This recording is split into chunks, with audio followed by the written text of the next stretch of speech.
آل سيدنا محمد كما صليت على إبراهيم وعلى آل إبراهيم في العالمين إنك حميد مجيد. قال الله تبارك وتعالى في كلامه المجيد: أعوذ بالله من الشيطان الرجيم. بسم الله الرحمن الرحيم. أولم ير الذين كفروا أن السماوات والأرض كانتا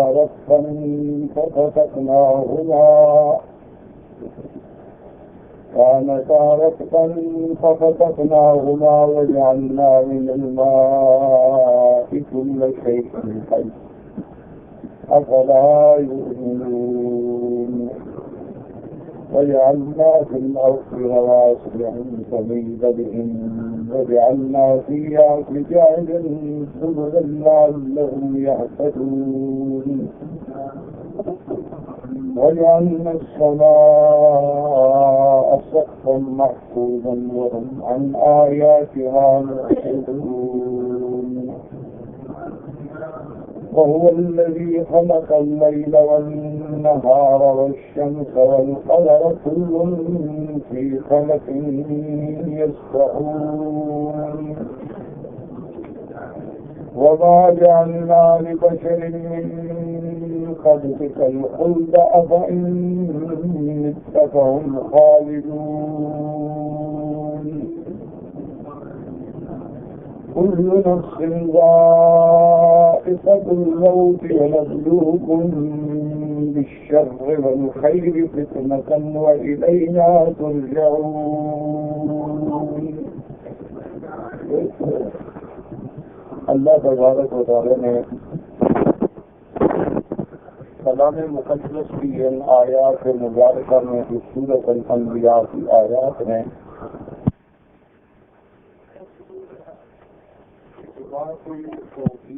اور رد علی المشرکین،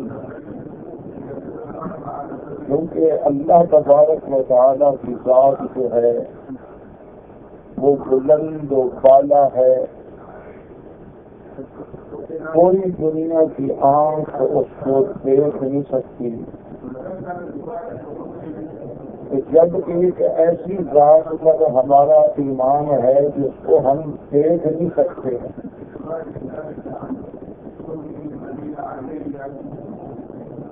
اس لیے اللہ نے اپنے مخلوقات پر نظر ڈالنے کا ہمیں حکم دیا ہے.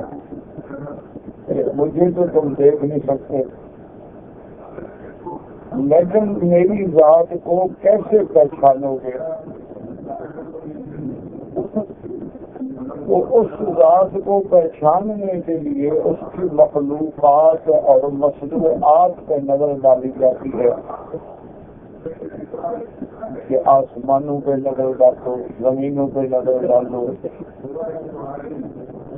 جتنی اللہ نے مخلوقات پیدا فرمائی ہیں ان پہ نظر ڈالو، بحر و بر پہ نظر ڈالو، نباتات و جمادات پہ نظر ڈالو، اور پھر جب بھی ان پہ نظر ڈالو گے اور غور کرو گے تو سمجھ آئے گی کہ ان کے بنانے والا کون ہے.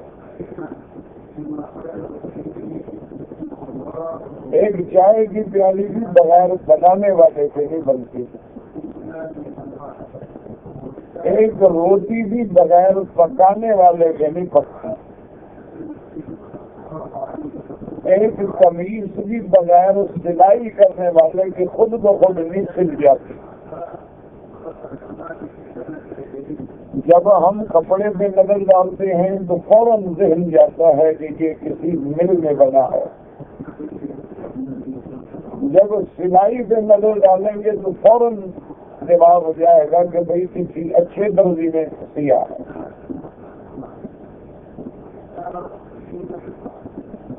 تو ہر چیز جو ہے وہ اپنے سامنے پہ دلالت کرتی. جیسے کہ امام راضی نے رحمت اللہ علیہ میں جو بڑے عالم بھی تھے، مفسر بھی تھے اور معقولات کے بھی امام تھے، اللہ نے ان کو معقولات کا بھی بہت بڑا حصہ عطا فرمایا. وہ فرماتے ہیں کہ ایک بڑھیا عورت میں ایک دیہات میں میرا گزر ہوا، بہت ہی بوڑھی سی عورت تھی اور چرخے پہ بیٹھی تھی اور اپنا چرخا کھا گئی۔ مجھے ویسے خیال آ گیا، میں گیا، میں نے سلام کیا، ساتھ بیٹھ گیا اور میں نے پوچھا اما تم کون ہو؟ مسلمان ہو؟ کس مذہب سے؟ نے کہا بیٹا میں مسلمان ہوں۔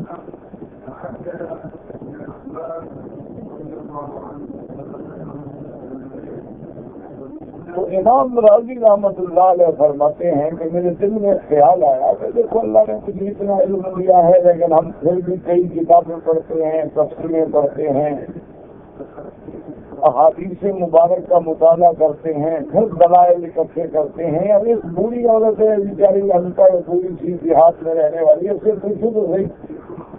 میں نے کہا اما جان یہ ہے کہ تم یہ بتاؤ تمہارا خدا کے بارے میں کیا خیال ہے؟ خدا ہے؟ یہ بعض ایسے لوگ کہتے ہیں خدا خدا دیکھا تو کسی نے نہیں۔ تو بڑھیا نے کہا کہ بیٹا ہاں خدا ہے۔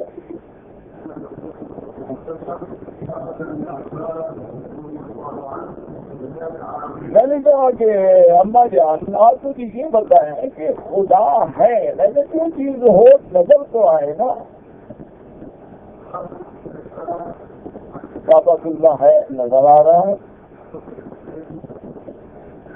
لیکن ہم سب کا ایمان ہے کہ خدا ہے، لیکن اللہ کو نظر نہیں آتا، کوئی دیکھ نہیں سکتا، کوئی آنکھ احاطہ نہیں کر سکتی،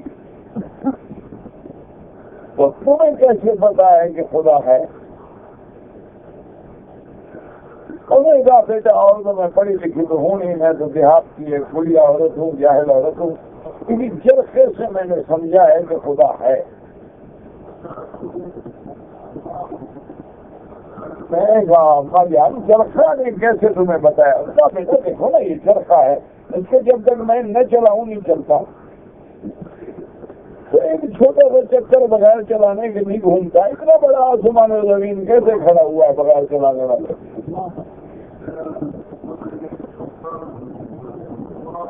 مجھے بھی چرخے سے سبق ملا ہے کہ خدا ہے، کہ یہ چرخا ہے کہ چھوٹا سا چرخا ہے، دھاگا کاٹتے ہیں ہم، اگر میں نہیں لاؤں تو رک گیا، تو اگر خدا نہ ہو تو سورج رک جائے، آسمان رک جائے، زمین رک جائے، نظام اب جائے اور دنیا برباد ہو جائے، تو کوئی ان کو چلانے والا ہے نا آخر جو چلا رہا ہے۔ تو حضرت امام راضی فرماتے ہیں مجھے بڑی خوشی ہوئی کہ دیکھو ایک بڑھیا ہے انپڑھ ہے لیکن دلیل بڑی مضبوط ہے۔ میں نے کہا اچھا امن یعنی یہ بتاؤ خدا ایک ہے یا دو ہے؟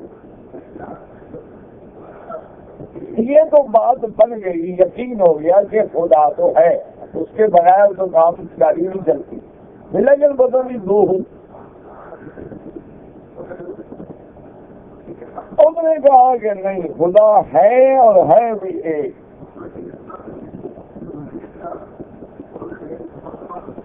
کہ خدا ہے لیکن ہے بھی ایک، وہاں تک۔ تو امام راضی نے فرمایا کہ اچھا میں نے کہا کہ مجھے یہ سمجھاؤ کہ اگر ایک ہے دلیل کیا ہے؟ تمہیں کیسے پتا ایک ہے؟ بتا دو ہوں، ایک دن کو کام کرتا ہوں، ایک رات کو کام کرتا ہوں، ڈے نائٹ ڈیوٹی ہو۔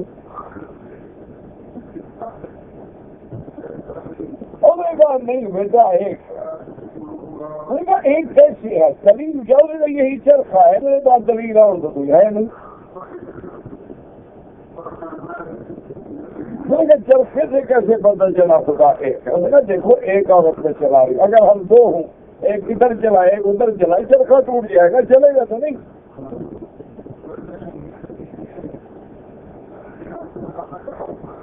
ایک ادھر زور لگائے چاہے ایک ادھر گھمانا چاہے ہوگا، نہیں یوں چلاؤ ہوگا، نہیں یوں چلاؤ، نتیجہ چرخا ٹوٹ جائے گا۔ دونوں مل کے زور لگائے سپیڈ بڑھ جائے گی، دھاگا ٹوٹ جائے گا۔ تو معلوم ہوا کہ ایک ہی چلا سکتا ہے کہ وہ چاہتا ہے ایسا کر دیتا ہے، چاہتا تیز کر دیتا ہے، چاہتا ہے روک دیتا ہے، چاہتا ہے دھاگا بدل دیتا ہے، چاہتا ہے تو دھاگا بریک کر دیتا ہے، چاہتا ہے دھاگا موٹا کر دیتا ہے۔ ایک ہے نا، تو دخل تو دے نہیں سکتا۔ تو ایک چرخے سے مجھے یہ پتا چلا کہ یہ بھی خدا ایک ہے کہ سورج اپنے وقت میں چلتا ہے، چاند اپنے وقت میں نکلتا ہے، تارے اپنے وقت میں چمکتے ہیں، دن رات کا نظام ہے۔ اگر دو خدا ہوں، ایک کہے کہ ابھی دن نکالو، دوسرا کہ نہیں رات رہنے دو، نظام تو نہیں چلے گا۔ تو اس لیے علماء فرماتے ہیں کہ جب تم مصنوعات پر نظر ڈالو گے تو خدا سمجھ آئے گا، خدا کو دیکھ تو سکتے نہیں۔ اسی لیے امام راضی رحمت اللہ علیہ فرماتے ہیں کہ میں بڑا خوش ہوا کہ الحمدللہ ایک بڑھیا ہے، جاہل ہے، دیہاتی ہے، لیکن اللہ پر دیکھو کیسی مضبوط دلیل ہے۔ دیکھیں میں سڑک پہ آیا، میں نے دیکھا کہ ایک بدو ہے، اس کے پیچھے اونٹوں کی قطار آ رہی ہے اور مہار اس کے کندھے پہ ہے، لکڑی ہاتھ میں ہے، گنگناتا ہوا آگے آگے چل رہا ہے۔ میں نے روکا، ہو گیا جب میرے کون ہونے کا مسلمان ہوں۔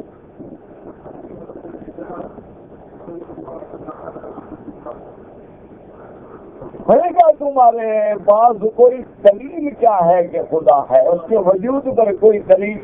خدا کو مانتے اور مانتا ہوں، دلیل؟ میں نے کہا مولوی صاحب میں تو بدو آدمی ہوں، زندگی اونٹوں میں گزری ہوں، کوئی پڑھا لکھا تو ہوں نہیں میں، لیکن دیکھو یہاں ایک میگنی پڑی ہو تو میں سمجھ لیتا ہوں کہ یہ بکری کی ہے، اس سے بڑی ہو تو 12 ہو تو میں سمجھ لیتا ہوں یہ اونٹ کی ہے، پاؤں دیکھتا ہوں تو سمجھ لیتا ہوں یہ گائے کا ہے، اونٹ کا ہے، بکری کا ہے، ہرنی کا ہے۔ یہ چھوٹی چھوٹی چیزیں اپنے جانور پہ دلالت کریں، یہ سارا کارخانہ اپنے خدا کو سمجھنے کے لیے کافی نہیں ہے۔ کیسے آتی ہو تم؟ پتہ نہیں کہاں سے آ گیا مولوی۔ میں نے کہا اچھا بھائی یہ تو تمہاری بات ٹھیک ہے یار، ناراض نہ ہو، اچھا یہ بتاؤ خدا ایک ہے کہ دو ہیں؟ اور میں نے کہا مولوی صاحب عقل سے کام لو، ایک ہے۔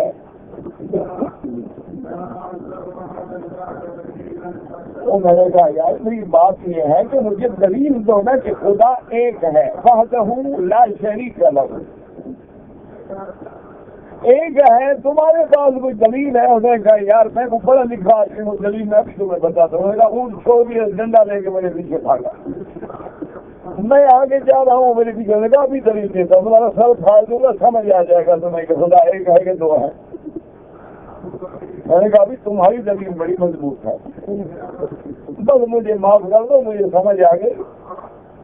تو اس لیے یاد رکھیں کہ اللہ تبارک و تعالیٰ نے قرآن میں ہمیں بار بار حکم دیا ہے اور یہاں اسی کا حکم ہے۔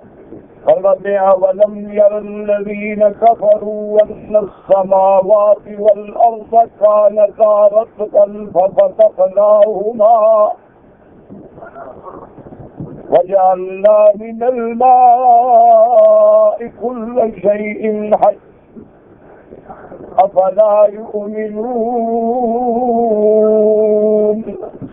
یاد رکھو نا لفظ اولم یر الذین، یرا رؤیت سے ہے، اور رؤیت جو ہے ہمیشہ یاد رکھو رؤیت کا معنی دو ہوتے ہیں۔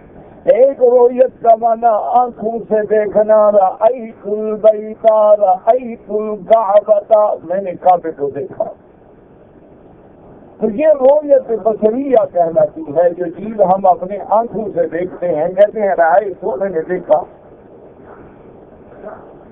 اور ایک لفظ رائے تو ہوتا ہے، رؤیت ہوتی ہے، لیکن دیکھنا مراد نہیں ہوتا، علم مراد ہوتا ہے کہ میں نے جان لیا ہے، اس کو علماء کہتے ہیں رؤیت علمیہ۔ تو رؤیت جو ہے کبھی رؤیت بصریہ ہوتی ہے اور کبھی رؤیت علمیہ ہوتی ہے۔ لفظ تو ہوگا رأیت، لیکن معنی ہوگا علمت، کہ میں نے جان لیا ہے، وہاں دیکھنے کا معنی نہیں ہوگا۔ جیسے اللہ فرماتے ہیں لم تر کیف فعل ربك بأصحاب الفیل. اللہ نے فرمایا کیا آپ نے نہیں دیکھا میرے مدنی محمد مصطفیٰ؟ الم ترى یا محمد، حضور کو خطاب ہے. الم ترى كيف فعل ربك بأصحاب الفیل. کیا آپ نے نہیں دیکھا تیرے رب نے ہاتھی والوں کے ساتھ کیسا عمل کیا؟ تو حالانکہ حضور نے تو نہیں دیکھا، کیونکہ حضور تو اسی سال پیدا ہوئے ہیں. جس سال ہاتھیوں کا واقعہ ہوا، ابرہا ہاتھی لے کے آیا، کعبے پہ چڑھائی کی، اسی سال میرے مدنی پاک پیدا ہوئے. بولی سنۃ الفیل. اس لیے عرب کہتے تھے، عربوں کے پاس تاریخ نہیں ہوتی تھی لکھی ہوئی، وہ بڑے بڑے واقع بھائی حضور کب پیدا ہونے کا، بھائی جب وہ ہاتھی آئے تھے سنۃ الفیل، جس سال ہاتھی آئے نا اسی سال حضور پیدا ہوئے. تو حضور تو اس وقت پیدا ہو رہے ہیں. تو اللہ فرماتے ہیں کیا آپ نے نہیں دیکھا؟ تو حضرت نے تو نہیں دیکھا. وہاں کیا مانا ہوگا؟ الم ترى كيف فعل الم تعلم. میرا مدنی کیا آپ کو یہ بات نہیں پہنچی، آپ کے علم میں یہ بات نہیں آئی کہ كيف فعل ربك بأصحاب الفیل؟ تو وہاں رویت سے مراد علم ہے. اچھا، علم کی جگہ پر علم تعلم بھی خدا کہہ سکتے تھے، لیکن نہیں فرمایا تعلم، فرمایا علم ترى. وجہ یہ ہے کہ جو واقعہ اتنی مشہور ہو جائے کہ گویا آنکھوں کے سامنے ہے تو وہاں یہ لفظ استعمال ہوتا ہے. یہ واقعہ اتنا مشہور ہے کہ مکے والوں نے تو کبھی ہاتھی بیچاروں نے دیکھا ہی نہیں تھا نا. انہیں کہ یہ تو ہاتھیوں کا آنا ہے ایک بڑی بات تھی. وہ تو ہاتھی دیکھ کر ڈر گیا، پہاڑوں پہ چڑھ گیا بیچارے کہ یہ کیا بلا آ گئی ہے. تو یہ واقعہ ایسے مشہور تھا گویا آنکھوں کے سامنے ہے. آدمی کوئی خطرناک منظر دیکھے تو کہتے ہیں یار کیا کچھ رہے، میرے تو بالکل آنکھوں کے سامنے ابھی سامنے کھڑا ہوا ہے. تو حالانکہ وہ سامنے تو نہیں ہوتا، لیکن اتنا مشاہدہ ہو چکا ہوتا ہے کہ گویا وہ رائے العین ہوتی ہے. اس لیے اللہ فرماتے ہیں میرا مدنی یہ کافر الم تر الذی الم یر الذی اولم یر الذین کفروا ان السماوات والارض كانتا رتقا ففتقناهما وجعلنا من الماء كل شيء حي افلا يؤمنون. تو اس میں رویت بصری بھی ہے اور علمی بھی ہے. بعض چیزیں ہیں جو ہم دیکھ سکتے ہیں اور بعض چیزیں ہیں جن کو استدلال سے سمجھ سکتے ہیں. اللہ نے فرمایا ہے کہ کافر آسمانوں پہ نظر نہیں ڈالتے. کیا یہ زمین جس پہ زندگی گزار رہے ہیں اس کو نہیں دیکھتے؟ جس زمین پہ ان نے گھر بنایا ہوا ہے، زمین پہ چلتے ہیں، کھیتی باڑی سارا جہان، اس پر ان نے کبھی نظر نہیں ڈالی. اسی لیے اللہ نے دلائل پر توجہ دی کہ ان مصنوعات میں كانتا رتقا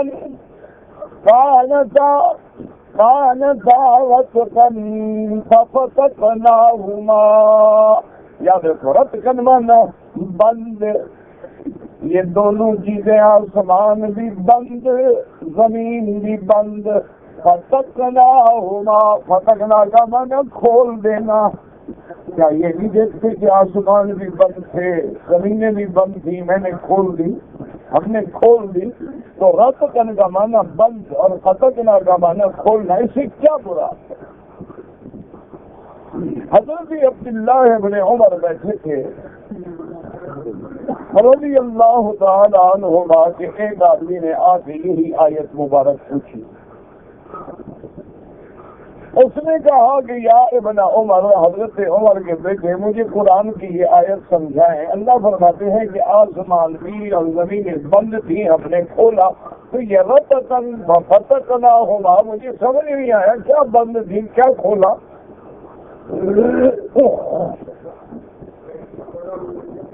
حضرت عبداللہ ابن عمر کے پاس اشارہ الی ابن عباس، حضرت عبداللہ ابن عمر نے اشارہ کیا کہ سامنے حضرت ابن عباس بیٹھے ہیں، ان کے پاس جاؤ. فرمایا ابن عباس کے پاس جا کے پوچھو یہ مسئلہ اور جو وہ جواب دیں پھر مجھ کو بھی بتانا۔ حضرت عبداللہ ابن عمر نے حضرت ابن عباس کے پاس بھیجا۔ جب وہ بندہ حضرت ابن عباس کے پاس آیا، اس نے کہا کہ آسمان اور زمین بند تھی، ہم نے کھولا، یہ سمجھ نہیں آیا کہ رتقن اور فتق، رتق اور فتق اس کا کیا معنی ہے۔ حضرت ابن عباس وہ خوش نصیب انسان ہے جس کو عین شباب میں اوائل عمر میں میرے محبوب کائنات رحمت دو عالم سیدنا محمد رسول اللہ صلی اللہ علیہ وسلم نے اپنا ہاتھ مبارک ابن عباس کے سینے پہ رکھا اور دعا دی تھی کہ اللہم علمہ التأویل، میرا اللہ ابن عباس کو اپنے قرآن کی تفسیر کا علم عطا فرما۔ حضرت ابن عباس عمر میں چھوٹے تھے لیکن علم میں بڑے۔ دعا ہے محمد مصطفیٰ، جس کو حضور کی دعا مل جائے پھر باقی کیا چاہیے۔ اللہ اکبر۔ اسی طرح ایک صحابی تھے ابو رافع، اس کو انصاری جو تھے وہ پکڑ کے لے آئے، بچے تھے جوان تھے، اس کو پکڑ کے لے آئے، انہوں نے کہا یا رسول اللہ اس بچے نے تو ہمیں تنگ کر دیا۔ حضور نے بولنا کیا بات ہے، انہوں نے کہا یہ روز پتھر مار مار کے ہماری کھجوریں اتارتا ہے، یہ آتا ہے پتھر مارتا ہے کھجوریں گرتی ہیں لے کے بھاگ جاتا ہے۔ حضور نے فرمایا ابو رافع یہ ٹھیک کہہ رہے ہیں، انہوں نے کہا ہاں یا رسول اللہ، لمن من نخلا، کیوں لوگوں کی کھجوروں کو مارتے ہیں؟ انہوں نے کہا الجو یا رسول اللہ، بھوکھا ہوں کیا کروں، ادھر جاؤں۔ حضور نے فرمایا لفظ میں اشبعک اللہ، اللہ تمہیں پیٹ بھر کے کھانا دے پھر نہ مارنا۔ ہو کہا حضور کی دعا لگ گئی، کافی ہو گئی، اس کے بعد پھر ضرورت ہی نہیں پڑی پتھر مارنے۔ لوگوں کے بعد کی کھجوریں نہ مارا کرو، ہاں جا رہے ہو مسافر ہو گری پڑی ہے تو کھا لو، لیکن یہ نہیں کہ اتارو۔ ہاں ساکتہ ہے، پڑی ہے، خراب ہو جائے گی، بہتر ہے کسی مسلمان مسافر کے کام آ جائے، لیکن یہ تو نہیں کہ بغیر اذن کے اور بغیر اجازت کے کسی کی کھجور کو پتھر مار کے اتارو۔ اسی لیے فقہا نے یہ بھی مسئلہ لکھا ہے کہ کبھی اگر باغ میں جائے آدمی تو کیا وہ کھا سکتا ہے باغ کا پھل بغیر اجازت کے؟ بعض فقہا فرماتے ہیں کھا سکتا ہے، ولیکن لا تتخذ خبنۃ، کپڑے میں باندھ کے نہ لے جائے، اتنا لے جو کھا لے، لیکن جمہور کہتے ہیں کہ نہیں کھا سکتا، پیسے ادا کر بغیر اذن کے نہیں کھا سکتا۔ اور یہ مسئلے ان لوگوں کے لیے ہیں جو اللہ سے ڈرتے تھے، تیرے میرے لیے تھوڑے ہیں۔ ہم نے تو لوگوں کی زمینیں کھا گئے، ہم نے تو لاکھوں ہڑپ کر لیے، ٹکار ہی نہیں لیا کبھی، 50 لاکھ کھا کے 1 لاکھ خرچ کر کے حج پہ آ گئے جی، سارے گناہ بخشے جائیں گے، مٹی میں کچھ بھی نہیں بخشا جائے گا۔ بالکل یاد کر لو، یہ بالکل بات صحیح حدیث ہے میرے مدنی کی کہ اگر پیسہ حرام کا ہو، قسم حرام ہو، اور عقل حرام ہو، مال حرام ہو، اور جب وہ کہتا ہے لبیک تو حکم ہوتا ہے حج کا مردود علیہ، جاؤ میں نے حج تمہارے منہ پہ مار دیا، لا لبیک ولا صادق، تیری حاضری کی مجھے کوئی ضرورت۔ یہ تھوڑا ہے کہ سارا سال سود کھاتے رہو اور جی ہم اپنی کمپنی سے 10 آدمیوں کو سال میں حج کرواتے ہیں، کس پیسے سے؟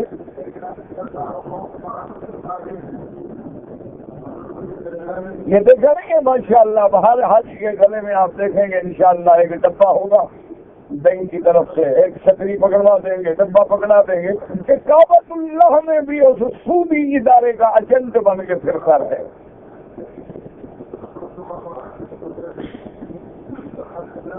اور جب برتن حرام ہے زمزم رکھو گے وہ حلال رہے گا. پرواہ نہیں، مفت ملتا ہے، حاجی کہاں چھوڑے گا. سوال نہیں کرنا ہوتا. لاکھ مولوی مسئلہ بتایا گا، چھوڑو جی ایسے مولوی کہتے رہتے.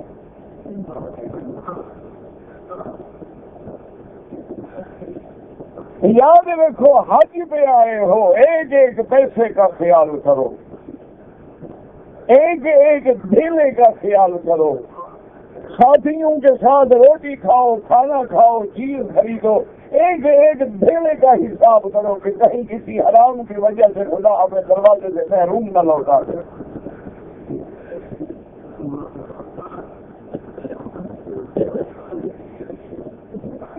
بھوک برداشت کر لو، تکلیف برداشت کر لو، حرام کی چیزوں کو، سود کی چیزوں کو، رشوت کی چیزوں کو، غیروں کے مال کو قریب نہ آنے دو.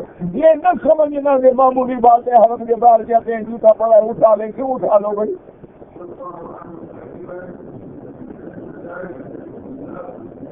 ایک اللہ والے نے مکان کرائے پہ دیا ہوا تھا، خط لکھ رہے تھے.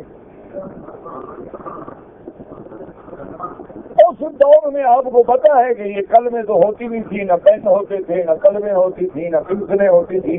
کانے کی قلم ہوتی تھی اور سیاہی جو ہے پانی ڈال کے بناتے تھے، اس سے ڈبو ڈبو کے لکھتے تھے.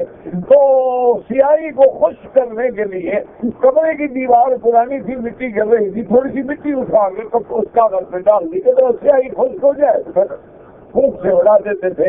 رات کو جب خواب دیکھا تو حکم ہوا کہ تم نے کرایہ پر مکان رہنے کے لیے لیا ہے یا مٹی بھی استعمال کرنے کی اجازت لی ہے تم نے؟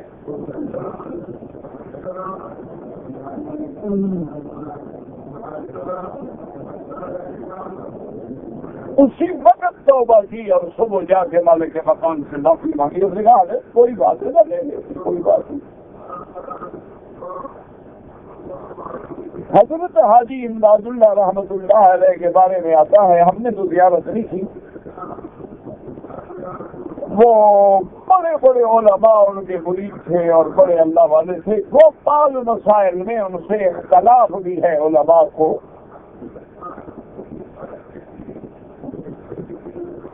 مدینہ منورہ جا رہے تھے. اس زمانے میں مدینہ منورہ جانے کے لیے یا اونٹ ملتے تھے یا گدا کی سواری ہوتی تھی، گاڑیاں شاڑیاں ٹرک پسند ہوتی نہیں تھی. تو ایک دوست ان کا آیا اور اس نے کہا کہ حضرت میں نے سنا ہے کہ مدینہ منورہ تیاری ہے. انہوں نے فرمایا کہ ہاں. تو حضرت میرا یہ خط ہے مدینہ شریف میں فلاں بندے کو دینا ہے. پہلے یہ ڈاک جو تھی نا اسی طرح چلتی تھی اور مہینے مہینے میں ڈاک پہنچتی تھی. اور بعض اوقات یہ بھی عالم ہوتا تھا کہ مکے سے قافلہ جانے والا مدینے میں 2 مہینے کے بعد پہنچتا تھا. یہ تو دعا کریں اللہ اس حکومت سعودیہ کو جزا دے کہ ایسی سڑکیں بنا دی ہے کہ 4 گھنٹے میں 3 گھنٹے میں آدمی مدینے پہنچ جاتا ہے. اور اب جو حادثے ہوتے ہیں وہ رستے کی خرابی کی وجہ سے نہیں ہوتے، اس لیے ہوتے ہیں کہ اتنی سڑک بالکل آرام دہ ہے کہ ڈرائیور سو جاتے ہیں.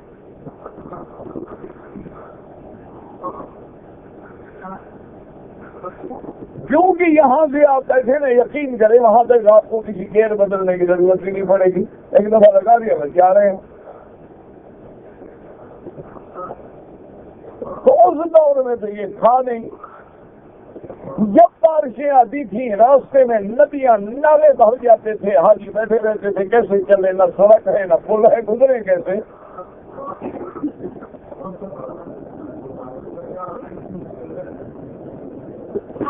دو مہینے کے بعد آدمی کا قافلہ پہنچتا تھا مدینہ منورہ. تو انہوں نے حضرت کو خط دیا کہ حضرت یہ خط پہنچانا ہے، اگر تکلیف نہ ہو اور برا نہ سمجھیں. آپ نے بتایا نہیں کوئی بری بات نہیں، لیکن ٹھہر جاؤ، اونٹ میرا تیار ہے، ابھی ہم جانے والے ہیں. وہ بدو کام پہ گیا ہے، ذرا اونٹ والا بدو آ جائے.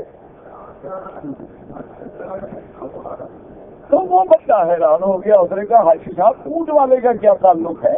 آپ نے خط لے جانا ہے تو لے جائے نہیں لے، پر میں اللہ کے بندے جب میں نے اس کے ساتھ کرایہ طے کیا سامان دکھایا تو میرے سامان میں تیرا خط شامل نہیں تھا. اب یہ بدن اونٹ کے جو پڑ جائے گا تو قیامت میں جواب تم دو گے کہ میں دوں گا.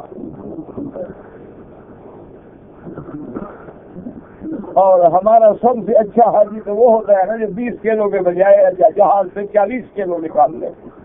دیکھو کیسے 10 کلو ہاتھ میں، 20 کلو بدن میں، 10 کلو جو ہے سر پہ. انا للہ و انا الیہ راجعون. یہ پتہ نہیں ہے کہ حقوق العباد ہے. حقوق العباد جو ہے وہ ہاتھی سے بھی نہیں بخشا جاتا. وہ جو کاؤنٹر کلرک تھا نا جو سامان وزن کر رہا تھا جہاز کا، وہ ہمارا دوست تھا علاقے کا تھا. اس نے کہا یار ڈال دو جتنا تھا. اس کے باپ کا جہاز ہے، اس نے رعایت کی ہے تمہیں. وہ جہاز کا مالک ہے یا ملازم ہے؟ اس کو کس نے حق دیا ہے کہ 20 کلو کے بجائے تیرا 40 کلو پاس کر دے؟ مانا وہ بھی اس ضرورت میں شریک ہے اور تب بھی شریک ہو.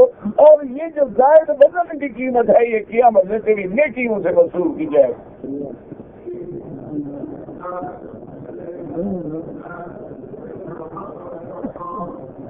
میرا بھائی حج پہ آئے ہو، اللہ نے مکہ اور مدینہ کی نعمت نصیب فرمائی ہے. اپنے اعمال میں، افعال میں، عادات میں، کردار میں، عقائد میں تبدیلی لاؤ. ٹھیک ہے سامان زیادہ لے جا رہے ہو، کارگو کرا دو 2.5 ریال 3 ریال کلو کے حساب سے. 100 کلو بھیجو 300 ریال لگ جائے گا نا. منت نہ احسان نہ چوری.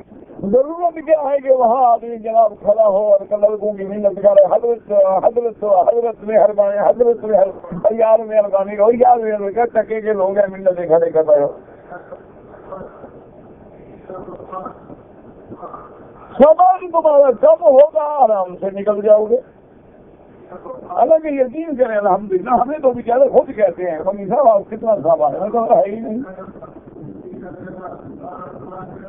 وہ بیچاری کہتی ہیں اللہ ان کو جدا خیر بھی احترام کرتے ہیں، محبت کرتے ہیں. کہتے ہیں اللہ آپ کے لیے کیا مسئلہ ہے، جتنا مرضی آئے ڈال لیں. میں نے کہا میرے پاس یار ہے نہیں، لوگوں کا اٹھا کے ڈال دوں. تو آپ کیوں نہیں لاتے؟ میں نے کہا بے وقوفی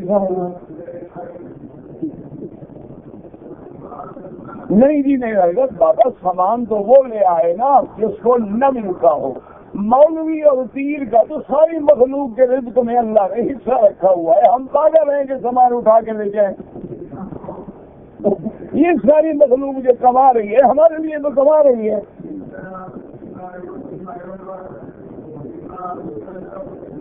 تو پھر ہمیں سامان اٹھانے کی کیا ضرورت ہے؟ میں ایک جھوٹا خواب سنا تو پیسہ ہی پیسہ.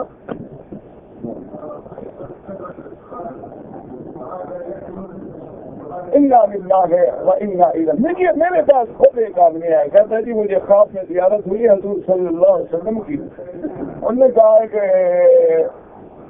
مولوی مکی کے پاس جاؤ اور وہ تمہارا یہ کام جو ہے کر دیں گے. اس نے سمجھا یہ بھی کوئی گلاٹی حلوائی مولوی ہوگا. پتہ نہیں تھا ہم تو بھی. میں نے کہا بے وقوف آدمی تمہیں غلط فہمی ہوئی ہے، کام میں نے کرنا ہے کہ تم نے؟ انہوں نے کہا جی آپ نے. میں نے کہا حضور سر سے فرمائے مجھے حکم دے، تمہیں کیوں حکم دیا؟ کام میں نے کرنا ہے، حکم تمہیں دیا. مجھے برمانے میری جان بھی حاضر ہے. اس کے بعد پھر آ جائے گا. انہیں سوچا ہوگا نا کہ کچا پکا مولوی ہے، میں چکر جلا لوں گا، پتہ نہیں چوڑوں پر مور پڑ جاتے ہیں. ہم تو ان کے بھی ٹھیک ہوتے ہیں. تو ہم ان جھوٹے موٹے پیروں کے چکر میں کھڑے آتے ہیں. ہم تو ان کو خود سیدھا کرتے ہیں، تو ہم ان کی باتیں کیسے مان لیں گے؟ تو اس لیے ہمیشہ یاد رکھیں، اللہ سے دعا کریں کہ یہ چھوٹی سی چیز نہیں ہے، یہ بڑی چیز ہے حقوق کی بات. اس لیے اللہ نے فرمایا کہ نظر ڈالو. تو حضرت ابن عباس جب گئے اس لیے حضور نے روک دیا کہ کسی کھجورے نہ اتارا کرو. حضرت ابن عباس سے پوچھا کہ قرآن کہتا ہے یہ رقط اور فتق کیا چیز ہے؟ حضرت ابن عباس نے فرمایا آسمان بھی بند تھے بارشیں برسانے سے زمینیں بھی بند تھیں کھیتیاں اگانے سے، پھر ہم نے آسمانوں کو بھی کھولا اور زمینوں کو بھی کھولا. ہم نے پڑھنا یہ مانا ہے راستہ کر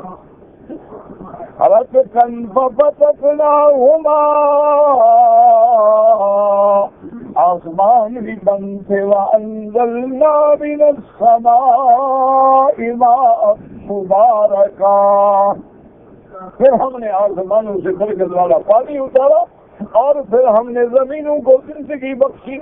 هُوَ الَّذِي يُرْسِلُ الرِّيَاحَ بُشْرًا بَيْنَ يَدَيْ رَحْمَتِهِ حَتَّى إِذَا أَقَلَّتْ سَحَابًا ثِقَالًا سُقْنَاهُ إِلَى بَلَدٍ مَّيِّتٍ فَأَحْيَيْنَا بِهِ الْأَرْضَ بَعْدَ مَوْتِهَا.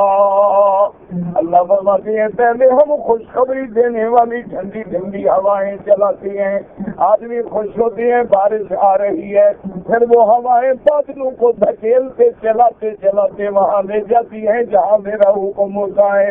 اور جب زمینیں مردہ ہو جائیں تو میں بارشیں برسا کے زندہ کر دیتا ہوں. اور یاد رکھو جب دل مردہ ہو جائے تو قرآن کی بارش سے زندہ ہوتی ہے. وہ بدعات سے زندہ نہیں ہوتے، وہ الف لیلا سے زندہ نہیں ہوتے، وہ کسی دیوان سے زندہ نہیں ہوتے، کسی ہیر رانجھا سے زندہ نہیں ہوتے، کسی کتابوں سے زندہ نہیں، کسی سسی فنو مہیوال سے زندہ نہیں، وہ اللہ کے قرآن سے. اللہ کا قرآن بھی رحمت، میرے مدنی کا وجود بھی رحمت، میرے کعبہ بھی رحمت، میرا رب بھی ارحم الراحمین. اس لیے ہمیشہ یاد رکھیں تو حضرت ابن عباس سے واپس آئے. حضرت ابن عبداللہ ابن عمر کے پاس ہم نے فرمایا ما قال ابن عباس سے، حضرت ابن عباس نے کیا فرمایا؟ میں نے عرض کیا حضرت نے یہ فرمایا کہتے ہیں الحمدللہ میں تو سمجھتا تھا کہ ابن عباس قرآن کی تفسیر میں جرأت کرتا ہے، لیکن آج مجھے پتہ لگ گیا کہ باقی اللہ نے ابن عباس کو قرآن کا علم عطا فرمایا ہے. اس لیے آیا فَفَتَقْنَاهُمَا، اور بعض علماء کہتے ہیں آسمان بند تھے. کیا مانا؟ پھر ہم نے کھولا سبع سماوات طباقا، پھر ہم نے 7 آسمان بنا دیے. زمینیں بھی بند تھیں. وَمِنَ الْأَرْضِ مِثْلَهُمْ، پھر ہم نے زمینیں بھی 7 بنا دی کہ ایک زمین کے نیچے زمین ہے. لیکن یاد رکھو جمہور کہتے ہیں وہ پہلا ترجمہ زیادہ حضرت ابن عباس نے جو بیان فرمایا ہے وَجَعَلْنَا مِنَ الْمَاءِ كُلَّ شَيْءٍ حَيٍّ، اور اللہ نے فرمایا ہم نے پانی سے ہر جاندار کی زندگی رکھی ہے کہ ہر جاندار جو ہے اس کی حیات جو ہے پانی پہ ہے، اس کی بقا جو ہے پانی پہ ہے. اللہ نے فرمایا یہ ساری چیزیں دیکھنے کے بعد افلا یؤمنون، اے کافرو ابھی تم ایمان نہیں لے آتے؟ کیا تم اندھے ہو گئے ہو؟ تمہاری آنکھوں میں پردے پڑ گئے ہیں کہ میری زمین پہ رہتے ہو، میرے آسمانوں کے نیچے رہتے ہو، میری ہوا میرا پانی میرے پیدا کردہ مخلوق سے فائدہ اٹھا کے پھر مجھے چھوڑ کے قبروں پہ سجدے کرتے ہو، یہی ایمان ہے؟ اس لیے قرآن کہتا ہے کہ اتنے دلائل کے بعد افلا یؤمنون. زندگی باقی انشاءاللہ کو باقی ہے. تو آپ لوگوں کے سوال بھی بہت پھنس جاتے ہیں، تو دونوں کام کرنے پڑتے ہیں اور ہو دونوں نہیں سکتے ہیں. حاجی کے خطبے کا وقت عرض کو کیا ہے نا، ظہر کی جب نماز ہوگی خطبہ ہوگا، کیا وقت بتا دوں؟ عورت اگر اپنا احرام کھول دے اپنے خاوند کا سر پہ اس طرح پھیر سکتی ہے. نفلی طواف میں کوئی رمل نہیں ہوتا. التبا کا معنی کندھا نکالنا، لیکن کندھا طواف کے پہلے 3 چکروں میں نکالا جاتا ہے، بعد میں نہیں نکالا جاتا. اپنی نمازیں نہ خراب کیا کرو، کندھا نکال کے نماز پڑھیں، نماز مکروہ ہو رہی ہے بلا وجہ.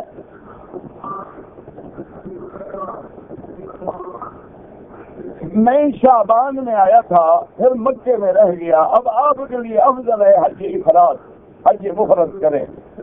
تمام ائمہ کے نزدیک آپ مقلد اور غیر مقلد کے چکر میں نہ پڑیں. جاہل ہیں تو تکلیف کرنی پڑے گی, خود بڑے عالم ہو تو تمہیں کسی کی تکلیف کی ضرورت نہیں. والدہ بیمار ہے, اللہ ہر بیمار پہ رحم کرے. کسی کے نام کا عمرہ کرنا, اگر وصیت کی ہے وہ معذور ہے, بیمار ہے یا مر گیا ہے, ورنہ تندرست ہے تو خود کرے. ایک مرتبہ ہاں رکوع میں اگر ایک تسبیح کی قدر بھی مل جائے, سبحان ربی العظیم, رکوع ٹھیک ہو جائے گا. اگر ایک آدمی نے 14 چکر کٹھے لگا لیے, ایک طواف ہوگا. 7 چکر ختم کر کے دوسرے کے لیے دوبارہ نیت کر کے شروع کرو. یہ نہیں کہ ایسے 21 چکر لگا لو تو 3 ہو جائیں گے. اگر ایک آدمی نے 3 طواف کیے ہیں, بعد میں 2 کر کے رکعت نماز پڑھ لے. داماد کے بھائی کے ساتھ حج کیا ہے, وہ محرم نہیں ہے. ایک عورت نے اپنی بہن اور بہنوئی کے ہمراہ حج کیا ہے, وہ بھی محرم نہیں بنتا ہے. جنازے کی نماز میں اپنی زبان میں دعا کریں, بالکل نہیں. عربی زبان میں نہ آتی ہو تو بس اللہم اغفر اللہم اغفر اللہم اغفر کہتے رہو, دعا یاد کرو. میں رمضان میں یہاں آیا ہوں, مجھ پہ حج فرض نہیں ہے. میں اگر حج بدل کروں, پہلے اپنا تو کرو.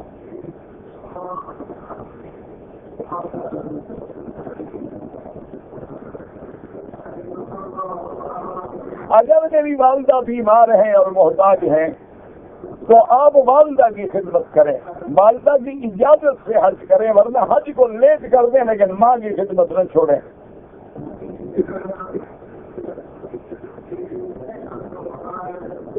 کہتے ہیں کہ میں ایک لڑکی سے نکاح کرنا چاہتا ہوں, کیا میں دعا کر سکتا ہوں؟ کیوں نہیں کر سکتے؟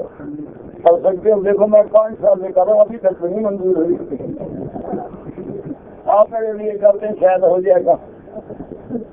میرا تو اپنا حال ہے, گناہوں کی وجہ سے دیر ہو رہی ہے. اچھا, میدان حشر شام میں ہے, الفاظ میں کیا ہے؟ الفاظ میں حج ہے, اور کیا ہے؟ رکن یمانی یمن کی جانب ہے, اور یہاں پر ہاتھ لگانا سنت ہے, اور دعا مانگ بسم اللہ اللہ اکبر وللہ الحمد اللہم انی اسألک العفو والعافیہ ربنا آتنا. تو اللہ کے فرشتے کہتے ہیں اللہ اپنے اس بندے کی دعا منظور فرما.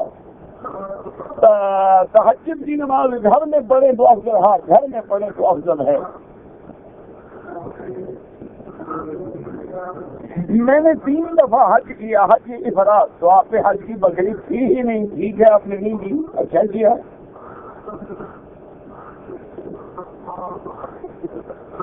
میں مکہ شریف میں رہتا ہوں 3 سال سے, اب میں مدینہ شریف جانا چاہتا ہوں. میرا بھائی اگر کوئی کام نہیں ہے, کام ہو تو پھر گنجائش نکل آتی ہے, ورنہ اگر ویسے جانا چاہتے ہو تو واپسی پہ عمرہ کرنا ضروری ہے.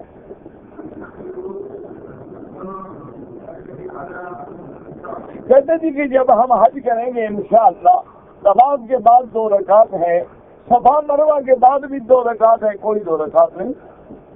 اور بعض کتابوں نے لکھا ہے کہ مستحب ہے کہ شکر کرے کہ اللہ نے مجھے عمرہ نصیب کر دیا, لیکن کوئی حکم نہیں ہے. کہتے تھے کہ ہم حرم کے اندر ڈیوٹی کرتے ہیں, ہمارے جوتے لوگ لے جاتے ہیں, تو ہم کیا کریں؟ آپ اپنے آپ حرم میں ڈیوٹی کرتے ہو, اپنے جوتوں کو کسی تھیلی میں بند کر کے کسی جگہ محفوظ رکھ دو, کوئی نہیں لے جائے گا. ویسے ایک میرے استاد تھے, انہوں نے ایک وظیفہ بتلایا تھا, اگر ہو سکے تو کر دیکھو عمل کو بھی. وہ کہتے تھے کہ جب جوتا رکھو نا تو وہی کہہ دو کہ اللہ میاں یہ چور پر حلال ہے.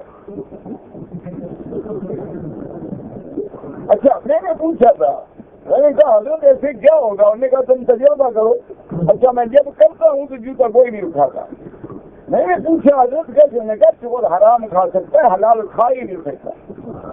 ہم نے جب حلال کر دیا تو حلال اس کو ہضم ہی نہیں ہوتا.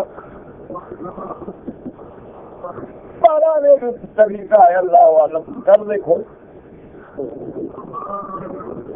کہتے جی کہ میں نے پہلے حج کیا ہے, شبان میں عمرہ کیا ہے, حج کا بھی ارادہ ہے، جدہ میں رہتا ہوں، حج کا احرام جدہ سے باندھو،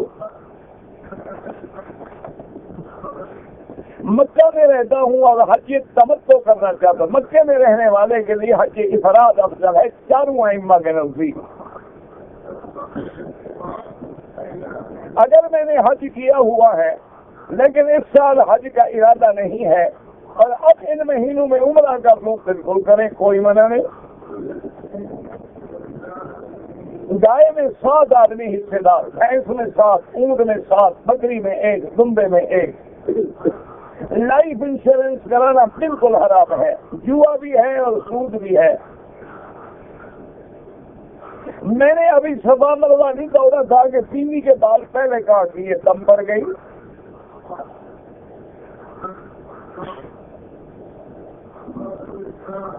کہتے جی ہمارے ملک میں لاش دفناتے ہیں تو 2 مولوی ایک پاؤں کی طرف ایک سر کی طرف کھڑا کرے، کوئی حکم نہیں ہے، یہ رواج بن گئے ہیں۔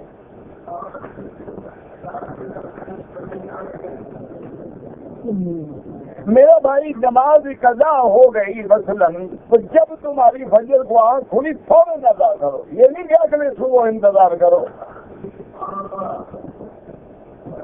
نماز جنازہ میں 1 سلام پھیرو تو جائز ہیں، 2 پھیرو تو جائز ہیں۔ امام ابو حنیفہ رحمۃ اللہ علیہ کے نزدیک 2 سلام ہیں اور امام احمد بن حنبل رحمۃ اللہ علیہ کے نزدیک 1 سلام ہے۔ ویسے سیدھی بات ہے، جتنا گول ڈالو گے اتنا میٹھا ہوگا، جتنا لفظ بڑھے گا ثواب بڑھے گا کہ کم ہوگا۔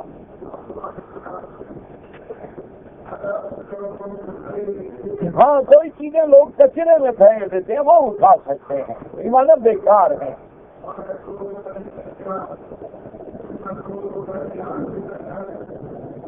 کہتے ہیں جی کہ اسلام میں 4 شادیوں کی اجازت ہے، بالکل یہ تو قرآن کا مسئلہ ہے۔ بعض لوگ مخالفت کرتے ہیں، وہ جاہل ہیں، اللہ ان کو ہدایت دے۔ اسلام میں 4 بیویوں کی اجازت ہے، لیکن شرط ہے کہ عدل کرو، اور اللہ نے تمہیں توفیق بھی دی ہو 4 بیویوں میں عدل کرنے کی۔ عدل کسی چیز میں ہے، حقوق میں، نفقے میں، رہائش میں، کھانے میں، پینے میں، کپڑے میں، ہر چیز میں۔ باقی محبت میں عدل نہیں ہو سکتا کیونکہ وہ اللہ کے ہاتھ میں ہے۔ اس لیے حضور فرماتے ہیں اللہم انی اعدل فیما املک، کہ یا اللہ میں اپنی بیویوں میں عدل کرتا ہوں لیکن جو میرے ہاتھ میں ہے، لیکن میرا دل اگر کسی کی طرف زیادہ مائل ہے وہ تو میرے ہاتھ میں ہے، اس میں عدل کیسے کر سکتا ہوں؟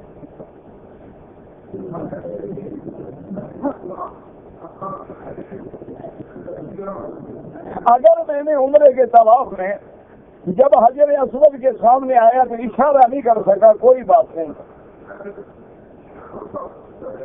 کوئی خلش نہیں، اشارہ ہو گیا الحمدللہ، نہیں ہوا الحمدللہ۔ بچی ہو یا بچہ ہو، پیدائش کے 7ویں دن عقیقہ کریں، لڑکا ہو تو 2 بکرے یا 2 دمبے، لڑکی ہو تو 1 بکرا یا 1 دمبا۔ کسی کے تو فیل مانگنے کی اجازت شریعت میں نہیں ہے۔ سارا قرآن دیکھ لو، اللہ نے کہا مجھ سے براہ راست مانگو، ربنا آتنا، ربنا ظلمنا، ربنا لا تزغ قلوبنا، ربنا لا تؤاخذنا۔ سارا قرآن بھرا ہوا ہے جس میں ہزاروں دعائیں اللہ نے سکھلائی ہیں۔ کسی ایک دعا میں بھی فرما دیتے نا کہ کسی کے واسطے سے دعا مانگو۔ ساری حضور کی امت کے لیے 1 عمرہ کریں، نہیں 1 آدمی کے لیے، تندرست آدمی کے لیے کوئی عمرہ نہیں۔ دعا کرو اللہ اس کو خود نصیب کرے۔ بہرحال آپ نے رمضان کے بعد عمرہ نہیں کیا تو حج افراد ہوگا۔ حجر اسود پہ بڑی بھیڑ ہو جاتی ہے، لوگ لڑتے ہیں، اللہ ہدایت سے۔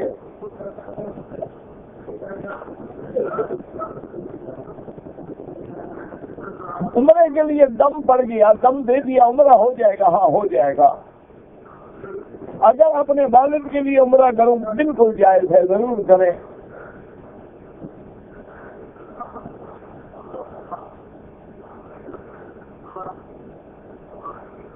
اگر میں کہتے ہیں احرام میں نے باندھا، عمرہ کیا، طواف کیا، صفا مروا توڑا اور پھر میں سر مڈانے کے لیے گیا، ابھی سر نہیں مڈایا تھا کہ نماز کھڑی ہو گئی، میں نماز میں ملا کپڑا میں نے غلطی سے سر پہ ڈال دیا، نماز میں کوئی جرمانہ نہیں۔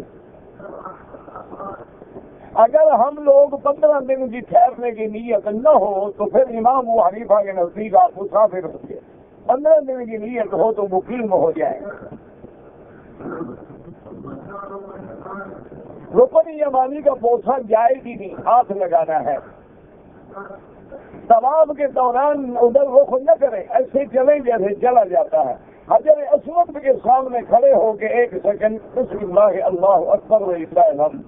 اگر رات کو نیند نہ آئے تو کیا دعا پڑھیں؟ اللہ سے دعا مانگو اور کیا دعا پڑھو؟ زمزم پی کے دعا مانگو۔ عمرے کے بعد بال میں نے خود کاٹے ہیں، اگر ٹک لگایا ہے تو دم پڑ گئی۔ مدینہ منورہ سے جب حاجی آئیں گے تو عمرہ کریں، بالکل کریں۔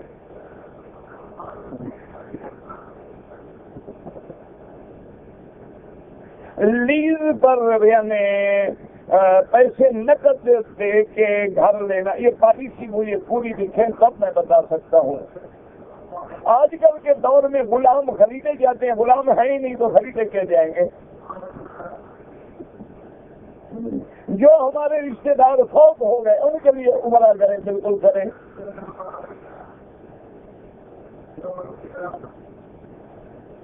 یہ مجھے سمجھ نہیں آپ نے کیا لکھا ہے، یہ بھی پڑھا نہیں جاتا۔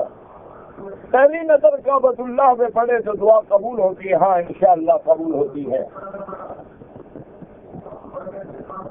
کہتے ہیں اگر کنکریاں میں بائیں ہاتھ سے اکثر کام کرتا ہوں، بائیں ہاتھ سے کنکری ماروں، مجبوری ہے، جائز ہے۔ اگر ایک آدمی نے احرام کی حالت میں رکن یمانی کو بوسہ دیا ہے، بہرحال آئندہ بوسہ نہ دیں، کوئی حرج نہیں، اس کے احرام میں کوئی خلل نہیں۔ جبل رحمت پہ چڑھ کے جو 2 رکعت پڑھتے ہیں یہ خالص بدعت ہے۔ حضور پاک کبھی جبل رحمت پہ نہیں چڑھے۔ حضور صلی اللہ علیہ وسلم جبل رحمت کے دامن میں جو سیاہ پتھر پڑے ہیں، یہاں پر اونٹنی پہ کھڑے ہو کے آپ نے خطبہ پڑھا ہے۔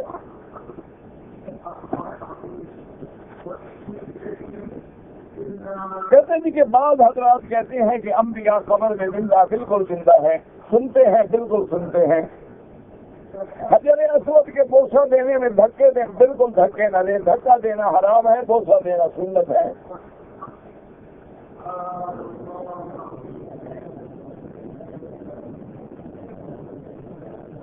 اگر آپ کا ایک بیٹا ہے، بھائی کی بیٹی ہے، وہ نہیں راضی تو بالکل کیا حق ہے؟ آپ کا کوئی حق نہیں۔ اگر لڑکی اور اس کی والدہ راضی ہے تو رشتہ کرو، اگر نہیں، آپ نے بھی تو 2.5 ایکڑ زمین نظر میں رکھی ہوئی ہے، ورنہ اور لڑکیاں مر گئی اور بھی ملتی کسی اور جگہ بیٹے کی شادی کریں گے اور 28 ایکڑ زمین نہیں ملے گی۔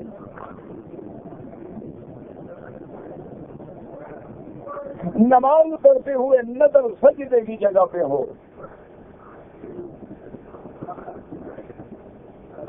اور نماز ظہر ہو یا عصر ہو یا کوئی نماز ہو، امام ابو حنیفہ رحمۃ اللہ علیہ فرماتے ہیں کہ مقتدی پیچھے خاموش رہے، فاتحہ نہ پڑھے، امام کا پڑھنا جو ہے سب کے لیے کافی ہے۔ اور امام احمد بن حنبل رحمۃ اللہ علیہ فرماتے ہیں کہ اگر امام قرآن پڑھ رہا ہے اور تم سن رہے ہو تو نہ پڑھو، اور اگر امام سیدھی نماز ہے تو پیچھے پڑھ سکتے ہو۔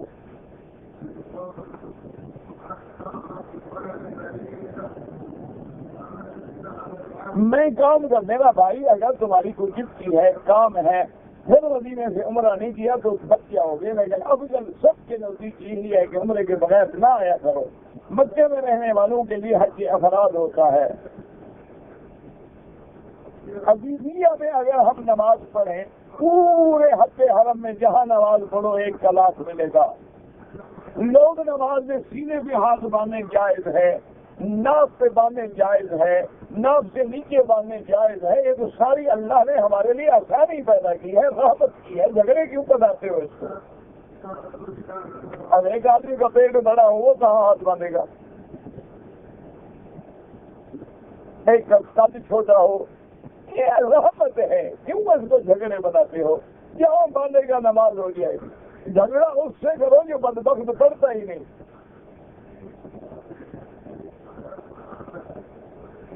ہر نماز کے بعد کون سی سورت پڑھوں؟ آیت الکرسی۔ میں پاکستان چھٹی دے گیا، احرام نہیں باندھا، واپسی پر ابو حنیفہ رحمۃ اللہ علیہ کے نزدیک عمرہ بھی قضا کرو اور دم بھی ادا کرو۔ باقی ائمہ فرماتے ہیں کہ نیت عمر حج کی نہیں تھی تو کوئی حرج نہیں۔ کہتے ہیں جی کہ مسلم شریف اور ابو داؤد شریف ترمذی میں لکھا ہے کہ طواف کے بعد مقام ابراہیم پر رکعت پڑھو، تو آپ لوگ مسلم شریف کا حوالہ نہیں دیتے ہیں، امام ابو حنیفہ کی بات کرتے، مسلم شریف بھی تو کسی امام نے لکھی ہے، نبی پاک نے تو نہیں لکھی ہے، بخاری شریف کے لکھی ہے، حضور پاک نے لکھی ہے، تو امام بخاری نے حدیثیں جمع فرمائی ہیں، وہ صحیح مسلم امام مسلم نے جمع فرمائی ہے۔ اسی طرح فقہ کے مسئلے امام ابو حنیفہ، امام احمد بن حنبل، امام مالک، امام شافعی نے جمع فرمائے ہیں۔ جب ان کتابوں کا نام لیں گے تو محدثین کا لیں گے، ان کا لیں گے تو فقہاء کا نام لیں گے۔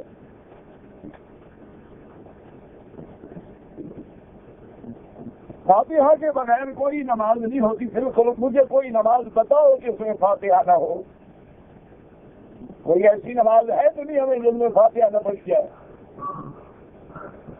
مقتدی یا امام، نماز میں تو فاتحہ ہو گئی نا، فاتحہ کے بغیر تو کوئی نماز نہیں، ہم بھی کہتے ہیں نماز نہیں ہوتی۔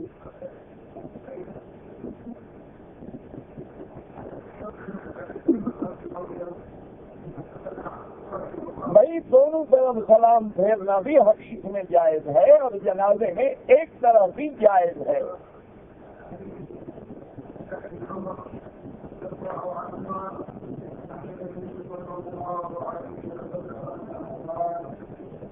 آپ نے رمضان کے آخری دن عمرہ کر دیا، وہ رمضان کا عمرہ ہے، داڑھی منڈواؤ یا کتراؤ دونوں گناہ ہے، بار بار گناہ کترانے منڈانے والا فاسق ہو جاتا ہے، گناہ کبیرہ ہے۔ حاجی صاحبان مزدلفہ سے کنگریاں لیتے ہیں، کوئی ضروری نہیں، 7 کنگریاں مزدلفہ سے اٹھا لو، باقی راستے میں اٹھا لو، جہاں سے مرضی ہے اٹھا لو، مکے سے اٹھا لو۔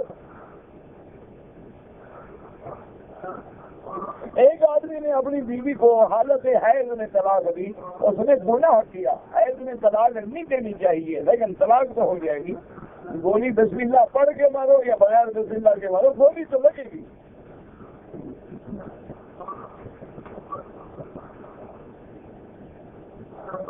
حضرت صدیق کو غار کے اندر سانپ نے کاٹا تھا، بعض روایات میں ہے، کوئی صحت پہ نہیں پہنچی۔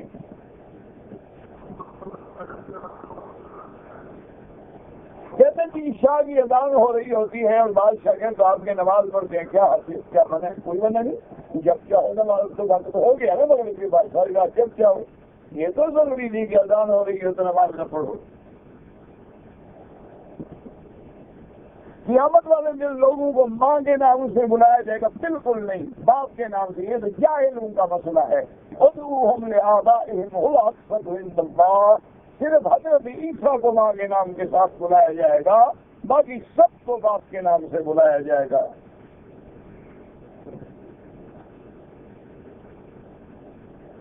میں نے پاکستان سے جہاز کی روانگی سے 1 گھنٹہ پہلے احرام باندھا، لیکن شلوار جو ہے یاد نہیں رہا کوئی نام نکالنا، جتنے میں نکالا خیر میرے، کوئی نہیں، ٹھیک ہو گیا ہوگا۔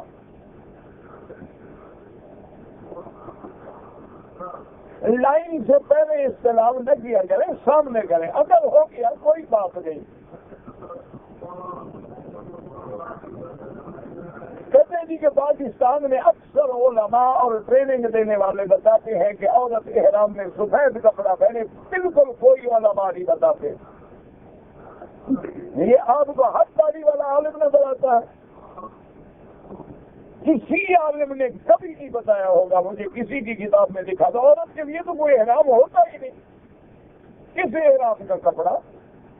عورت جو لباس پہنے ہوئے ہیں وہی احرام ہے، یہ رومال باندھنا اور پٹی باندھنا اور سفید گھنٹہ لگانا کس نے کہا ہے؟ یہ تو بالکل بدعت ہے، ناجائز ہے باندھنا۔ یہ تو اس لیے باندھا جاتا ہے کہ بال نہ کھلے، لوگوں کی نظر نہ پڑے، احتیاط ہے۔ بال میری بیٹیاں جو ہیں اسی کے اوپر مسئلہ کرتی رہتی ہے، نماز کی نہیں ہوتی۔ عورت کے لیے کوئی حکم نہیں کہ سفید کپڑے کی پٹی باندھے، کسی عالم نے نہیں کہا آج تک۔ آپ نے ایسے کسی سے سنا ہوگا جو تاریخ کھڑے ہو مولوی ہو گیا، پگڑی گلے میں ڈال لیتی ہو گیا، بس بڑا آسان کام ہے۔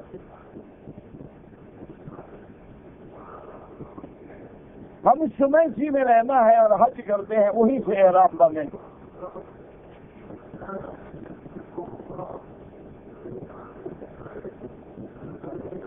مجھے 2.5 سال ہو گئے حج ادا نہیں کیا، اب حج ادا کرنے کا اجازت نہیں دیتا ہے۔ کیوں نہیں دیتا ہے؟ اجازت نہیں دیتا ہے۔ باقی سارے دن جو آپ جو ہے کفیل کے بالکل پکڑے ہوئے ساتھ بیٹھے ہوئے ہیں، بچوں والی بات کرتے ہیں۔ مجھے اس کا نام دو، چلی فون دو، میں اس کو فون کروں گا کہ کیوں اجازت نہیں دیتے۔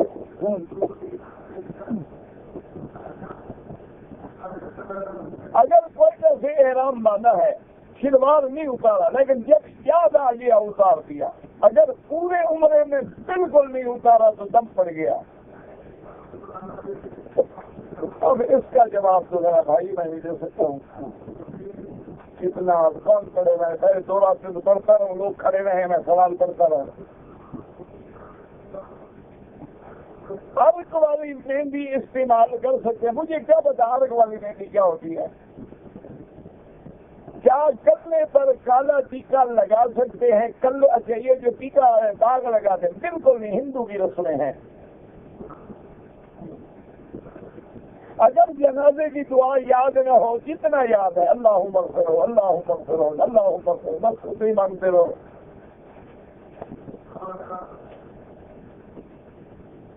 اگر میں صفا مروہ دوڑ رہا تھا، سبز لائٹ سے گزر گیا، میں دوڑا نہیں، تیز نہیں چلا، کوئی حرج نہیں، کوئی بات نہیں، مستحب ہے۔ رکوع میں جانے سے نماز ہو جاتی ہے، بالکل رکعت ہو جاتی ہے۔ من ادرک الرکوع فقد ادرک الرکعہ، یہی تو ہے نا، جب رکعت مل گئی فاتحہ تو پڑھی نہیں، بغیر فاتحہ کی نماز کیسے ہو گئی؟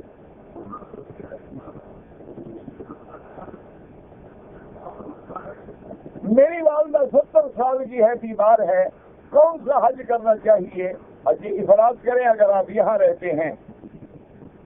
اگر ایک ساتھ 21 چکر نہیں، ایسا نہ کرو میرا بھائی، 7 چکروں پہ طواف مکمل ہو گیا، اب پھر حجر اسود کے سامنے آ کے دوسرے طواف کی نیت کرو، اسی طرح پھر تیسرے کی نیت کرو، بعد میں 2 رکعت کر سکتے ہو، لیکن افضل یہ ہے کہ ہر طواف کے بعد 2 رکعت پڑھ کے پھر دوسرا طواف شروع کرو۔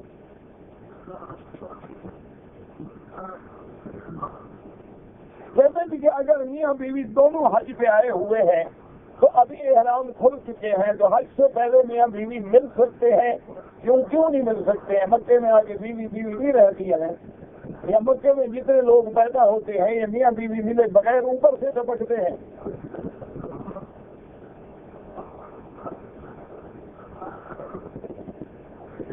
اگر ایک آدمی حج سے 10 دن پہلے آیا ہے طائف سے، اس کو احرام طائف سے باندھنا چاہیے تھا، ورنہ دم پڑ جائے گی۔